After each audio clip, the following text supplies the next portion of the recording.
हे guys welcome back once again. আজকের ভিডিওটা অনেকটা লেট হয়ে গেছে, তোমরা এটা বুঝতেই পারছো। জন্মাষ্টমীর পরের দিন নন্দ উৎসবের ভিডিও এটা। তার সাথে আরও একটা ভিডিও অ্যাড করে দিয়েছি, তালের বড়া রেসিপি। তো সবার আগে দেখো, আমার মেয়েকে তো অনেক কষ্ট করে মানিয়ে আনা হয়েছে। ওই সব নন্দ উৎসব এই যে দইটা ফেলে দিয়ে একটুখানি জল ঢেলে ওখানে যে বড়াগুড়ি খেতে হয় সেটাও খাবে না। একটুখানি নোংরা ঘাটতে পছন্দ করে না। একটু আমরা যেমনভাবে মানুষ হয়েছি মোট কথা তেমনভাবে ওরা মানুষ হচ্ছে না। তো যাই হোক, তো অনেক কষ্ট করে মানিয়ে গুছিয়ে আনা হয়েছে। এখানে মা একটুখানি মুখে দই দিয়ে দিল আর স্টেপ দেখাচ্ছে, দেখো এরমভাবে হরে কৃষ্ণ হরে রাম বলে এরম নাইছে। তারপরে তুমি দইয়ের এটা যেটা মাথায় খুঁড়িটা নিয়ে নাচছিল ওটাকে ফেলে দাও। এই যে ফেলে দিল, ফেলে দিয়ে এবারে বলছি যে গড়াগড়ি খাও, কিন্তু উনি খাবেন না, ওনার পিঠে ফুটবে। মা কি করলো, অতএব সব কিছু আস্তে আস্তে তুলে দিল। তুলে দেওয়ার পরে তারপরে বললাম আচ্ছা ঠিক আছে এবার তো খাও। তো যাই হোক, অনেক কষ্টর পরে তাও মাথাটাকে তুলে গড়াগড়ি খাওয়া শুরু করলো। লাস্ট পর্যন্ত মাথাটাকে ঠেকাতে বললাম বলে একটুখানি ঠেকিয়ে নিয়ে উঠে পড়লো। একে দেখে আমার ছোটবেলার কথা আমার খুব মনে পড়ে যাচ্ছে। ছোটবেলায় বলেছিলাম আগের ব্লগে, তোমরা শুনেছো হয়তো, যে আমাদের মামা বাড়িতে খুব বড় সড়ো করে জন্মাষ্টমী পুজো হতো আর তারপরের দিনই নন্দ উৎসব হতো। তো আমার বোন আর আমার ভাই, মানে আমার নিজের বোন আর আমার মাসির ছেলে আমার ভাই কতটা কি এনজয় করেছি জানি না, তবে আমি কিন্তু খুব এনজয় করেছিলাম আমার ছোটবেলায়। দিদা বলতো আর আমি তাই করতাম, আর তার সাথে পাড়ার কথা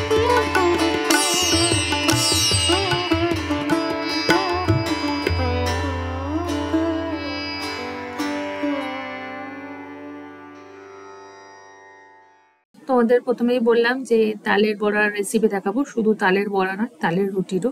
তো এই যে তালটা দেখছো, এইটা জন্মাষ্টমীর আগে বাজার থেকে কিনে আনা হয়েছিল, কিন্তু বানানো হয়নি। বাবা অলরেডি তালের বড়া রেডিমেড কিনে এনেছিল বলে তাই বানানো হয়নি।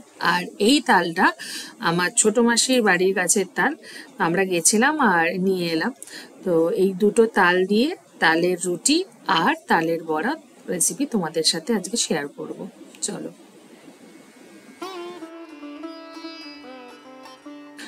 এখানে দেখে নিয়েছো, এই এরম গ্রেডার নিয়ে এসছি। আমাদের বাড়িতে অন্য গ্রেডার নেই। অন্য গ্রেডার বলতে যেই থালা বলো বা ঝুড়ি বলো যেগুলোর মধ্যে ফুটো করা থাকে, সেইগুলো দিয়ে যদি আমরা এখন তালটাকে গ্রেড করি, তালটাকে ছুলি, তো সেই জিনিসটা স্মুথলি বেরোবে না। কিন্তু এই জিনিসটা দিয়ে যদি আমরা এই গ্রেডার দিয়ে ছুলি, তাহলে তালটা খুব স্মুথ বেরোবে, কোনো কিছু গায়ে লেগে থাকবে না। গায়ে ওই যে কি বলছে ওইখানে যে ঝুড়ি ঝুড়ি যে জিনিসটা আছে, এই যে ছাড়ানোর সময় দেখছো, সেটাও লেগে থাকে না। মা প্রথমে তালটাকে আগে 3টে টুকরো করে নিল, 3টে আঁটি আছে যেহেতু।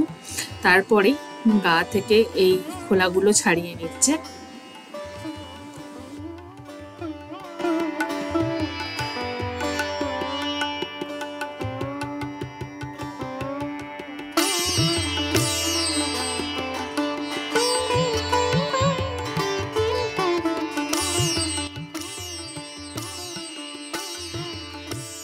তালের খোলাগুলো এক এক করে, মানে খোলাগুলো বলছি, খোসাটা ছাড়ানো হয়ে গেছে। তো এরপরেই যে ওই যে সুতোর মতন জিনিসগুলো বেরিয়ে আছে, যাতে গ্রেট করার সময় হাতে না লাগে, তার জন্য মা ভালো করে জিনিসটাকে 2 হাত দিয়ে একটু চটকে দিচ্ছে আর নরম করে দিচ্ছে, যাতে গ্রেট করতে আমার খুব সুবিধা হয়। মা প্রথমটা স্টার্ট করেছিল গ্রেডিংটা, কিন্তু হাত ব্যথা বলে আমি বললাম ঠিক আছে তুমি সরো, আমি গ্রেড করে দিচ্ছি। তাই আর পুরো ভিডিওটা করা হয়নি। যখন স্টার্ট করছি তখন দেখিয়েছি, আর একদম গ্রেড হয়ে যাওয়ার পরে তোমাদেরকে আমি দেখাবো। চলো।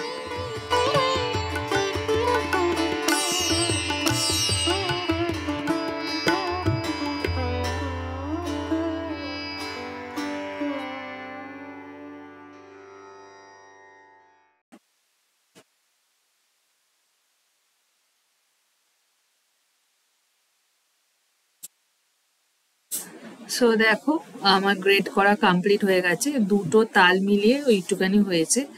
আর এই যে দেখছো, 2টো তালে 3টে করে 6টা আঁটি বেরিয়েছে। এই আঁটি থেকেও একটা ফল হয়, যেটা ঠিক আমাদের কোজাগরি লক্ষ্মী পুজোর সময় ঠিক ফলটা পাওয়া যায়। আমরা তো তাল ফোপল বলি, তোমরা কি বলো সেটা অতি অবশ্যই জানিও।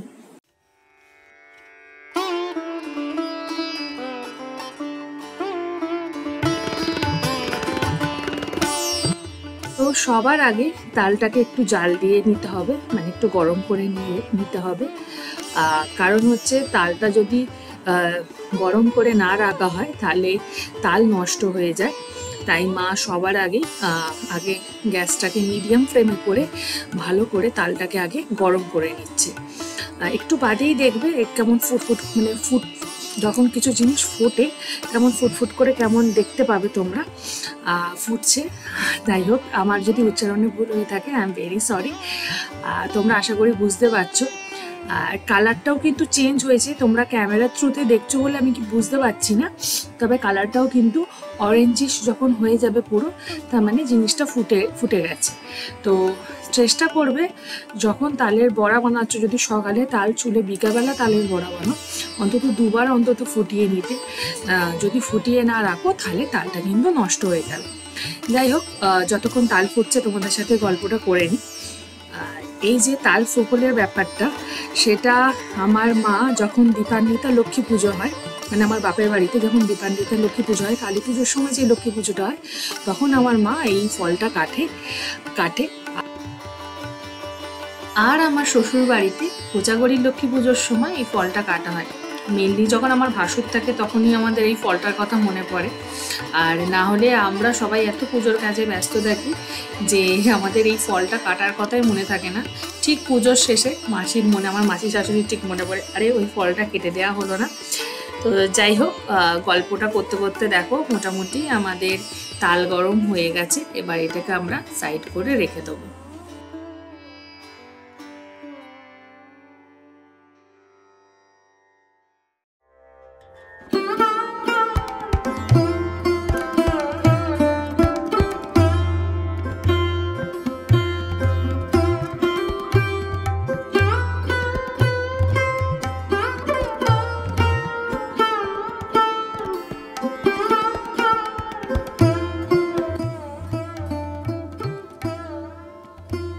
এখন সন্ধে হয়ে গেছে, মা রুটির জন্য আটা মাখবে, তালের রুটি হবে তার জন্য আটাটা মাখবে। তার আগে তালটাকে আরেকবার জাল দিয়ে নিয়েছিল। তো এই যে তালটা দেখছো, এটার মধ্যে কিন্তু কোনো চিনি বা সুগারি প্রোডাক্ট কিচ্ছু দেয়া নেই। পুরো যে মিষ্টিটা যেটা আমরা রুটির মধ্যে পাবো, পুরো তালের যে মিষ্টিটা আছে সেইটা থেকেই পাবো। তো যাই হোক, মা প্রথমে আটার উপর একটু লবণ ছড়িয়ে নিল, নেওয়ার পর তাল দিয়েই কিন্তু পুরো রুটি মাখা হবে, কোনো জল ইউজ করা হবে না। তো এই যে তালের পরিমাণটা দেখছো, একটু একটু করে তাল নিয়ে আস্তে আস্তে এই আটাটা মাখা হবে, তারপরেই রুটিটা করা হবে। চলো আগে আটাটা মেখে নেওয়া যাক।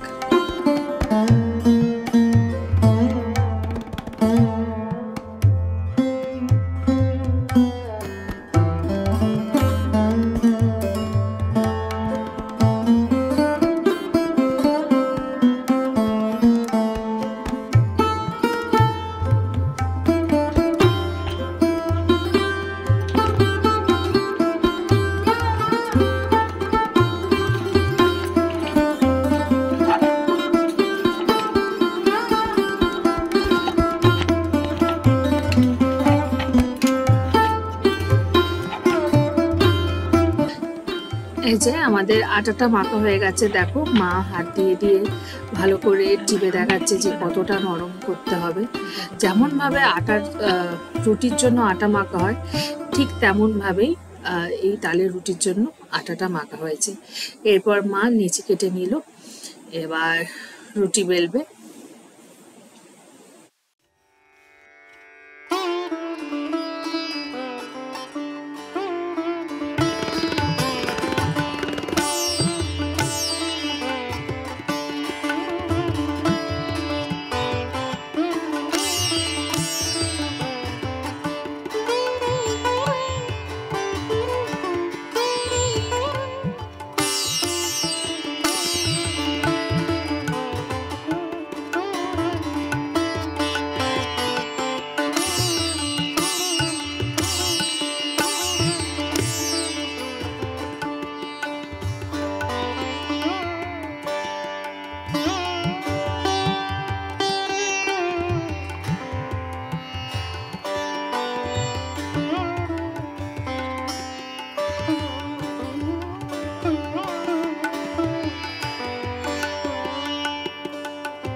দেখো আমাদের রুটি বানানো স্টার্ট হয়ে গেছে। মা প্রথমে সেঁকে নিচ্ছে তাওয়ার ওপর, তারপরেই রুটিটা কি সুন্দর ফুলে উঠবে কিছুক্ষণ বাদে।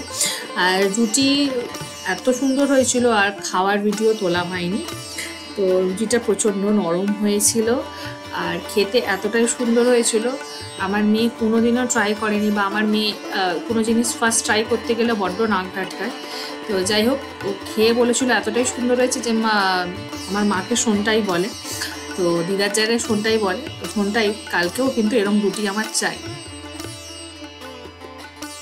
তালের বড়ার রেসিপি। তো সবার আগেই দেখো এখানে নারকেল কুড়িয়ে রাখা হয়েছে। এখানে আছে 2খানা নারকেল, আর এই যে দেখছো, আর এই যে দেখছো তালটাকে জাল দিয়ে দিয়ে মা বাটির তলায় মোটামুটি কুড়িয়েই ফেলেছে। যাই হোক, তোমরা চেষ্টা করবে যাতে না পড়ে। আর এখানে মা অল্প একটুখানি নারকেল পোড়া যেটা হয়েছিল সেটা নিয়েছে, তার সাথে নিচ্ছে এই যে দেখছো সুজি পরিমাণ মতো। যদি একটু ক্রাঞ্চি খেতে চাও তাহলে একটু সুজি ইউজ করবে, তাহলে জিনিসটার মধ্যে একটু মচমচে ভাব আসে। আর এখানে দিচ্ছে মা চালের গুঁড়ি, সবই কিন্তু পরিমাণ মতন। মা যেহেতু একদম অল্প পরিমাণে করছে, তাই জিনিসগুলো অল্প অল্প করে নিচ্ছে, নিয়ে সুন্দরভাবে জিনিসটাকে আগে মেখে নিতে হবে। তোমাদের দেখিয়েছি যে যখন তালের রুটি হয় তখন কিন্তু কোনো সুগারি প্রোডাক্ট বা চিনি জাতীয় কোনো জিনিস আমাদের ইউজ হয়নি, বাট তালের বড়া করার সময় অল্প একটু চিনি দিতেই হয়, যাতে জিনিসটা আর একটু বেশি মিষ্টি হয়, নাহলে একটুখানি তিতকুটে ভাব থেকে যায়। এই চিনিটা দেওয়ার পরে মিক্সিংটা শুরু করবে মা। আর যতক্ষণ না, তোমরা চেষ্টা করবে চিনিটাকে গ্রাইন্ড করে মিক্সিতে গ্রাইন্ড করে দিতে, যাতে যতক্ষণ জিনিসটা ভালোভাবে তাহলে এই মিক্সচারটার সাথে গুলে যেতে পারে। নাহলে মা এই জিনিসটা মাখার পর অনেকক্ষণ ওয়েট করছিল যাতে চিনির ডেলাগুলো যাতে মিক্সচারটার সাথে একদম সুন্দরভাবে মিশে যায়, তারপরেই বড়া ভাজাটা শুরু করেছিল।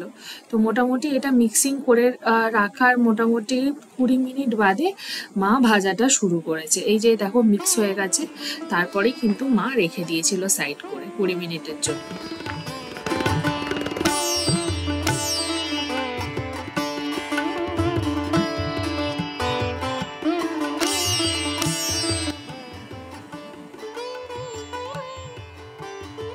এই যে কড়াইতে খুব অতি সামান্য তেল দিয়েছে, মা বললো অল্প তেলেই ভাজবো, কারণ তেল যদি বেঁচে যায় তালের আর কিছু বানানোর নেই। এই বছরের মতন তালের সব মানে তাল শেষ হয়ে গেল, মানে আমাদের বাড়িতে আর তাল আসবে না, জন্মাষ্টমীর আগেই শুধু তাল আছে। এই যদি তেলটা থেকে যায় তাহলে অন্য কিছুতে ইউজ হবে না, তেলটা নষ্ট হবে। তাই জন্য অল্প তেল দিয়েই মা ভাজাটা শুরু করলো। এক এক করে ছোট্ট ছোট্ট করে যেমনভাবে বড়া ভাজে, তেমন বড়ার থেকেও অনেক ছোট সাইজ, বড়ির মতন সাইজ দিয়ে মা তেলে দিয়ে দিল। এরপরে আস্তে আস্তে ফ্রাই করবে। তো তোমাদের সাথে আরও কিছু কথা বলে নিই, ভিডিওটাকে বেশি বড় করবো না, কারণ এরপরেই আমি একটুখানি টেস্ট করে দেখাবো। আর জিনিসটা কিন্তু খুবই সুস্বাদু হয়েছে, গরম গরম খাচ্ছিলাম বলে মুখে একটুখানি মুখটা পুড়েও গেছিলো, কিন্তু খেতে কিন্তু খুব সুস্বাদু হয়েছে। তো যাই হোক, যারা আমার ফেসবুক পেজ থেকে দেখছো তারা অনেক দিন ধরে দেখছো, হয়তো আমি অ্যাক্টিভ নেই, আমার পার্সোনাল কিছু রিজনের জন্য আমি অ্যাক্টিভ হতে পারছি না। যাই হোক, চেষ্টা করব খুব তাড়াতাড়ি জিনিসগুলোকে অ্যাক্টিভ করে নেওয়ার, মানে সবার পোস্টে গিয়ে কমেন্ট করা বা যাবতীয় মানে অ্যাক্টিভলি করা। আমি কিন্তু পোস্ট করতে চাচ্ছি কিছু কিছু আমার ভিডিও। আমার পাশে থেকেও যারা আমার ফেসবুক থেকে দেখছো আর যারা আমার চ্যানেল থেকে দেখছো, তারা কিন্তু আমার চ্যানেলটাকে অতি অবশ্যই লাইক করে দিও, শেয়ার করে দিও, সাবস্ক্রাইব করে দিও। আর সবাই খুব ভালো থেকো আর সুস্থ থেকো। টাটা।